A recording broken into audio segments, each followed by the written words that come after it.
I couldn't take it no more, so I tried to kill myself. Took a whole bunch of sleeping pills, but I went into a coma. I stayed in a coma for like three days. 3 days where she wasn't forced to have sex for money. Jane, a name we'll use to protect her identity, says by age 13, her own father began selling her to other men. So his friends came over to the house and stuff.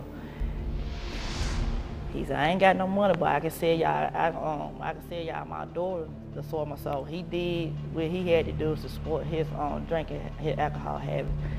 Over the course of 6 years, Jane says she was forced to perform unthinkable acts with strange men 2, sometimes 3 times per week. When they get finished doing that to me, I just go in there and take a bath and just cry all day till my grandma get home. And I tell my grandmama, she don't believe me. She talking about he a sweet man, he won't do that to you.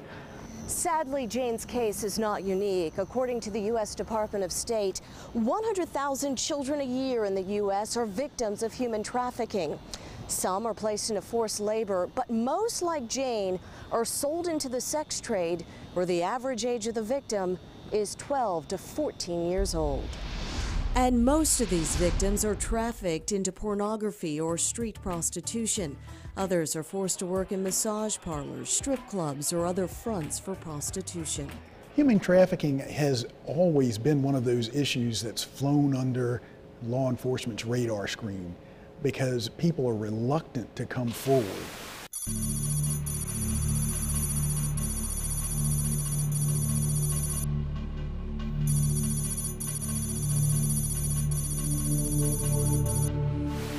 Victims are everywhere. They're the hidden population and the silent victims of crime. Sunny Slaughter is the education chairperson for Freedom to Thrive, the anti-human trafficking coalition in Alabama.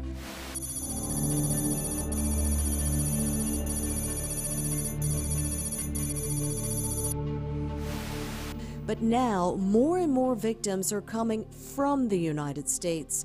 Runaways taken from their homes and brought across state lines. This is a crime about human beings, and people that are being trafficked is basically essential to slavery that took place centuries ago.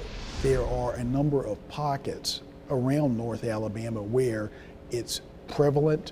But FBI agent Dana Gillis says hard numbers for Alabama don't exist, at least not yet. In April, state lawmakers passed House Bill 432, Alabama's first anti-human trafficking legislation.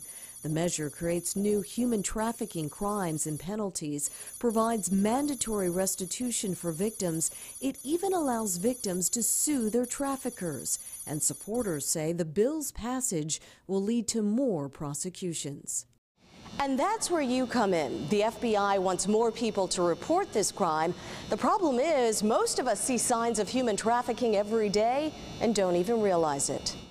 Some of the signs of trafficking are individuals that seem to be excessively subservient, individuals that seem to work and live in the same place, individuals that seem to have very close relationships or inappropriate relationships with adults who seem to be overly controlling. I don't want no other child to go through what I went through. That's why Jane devotes her time to educating others about human trafficking, a multi-billion-dollar-a-year industry that destroys lives.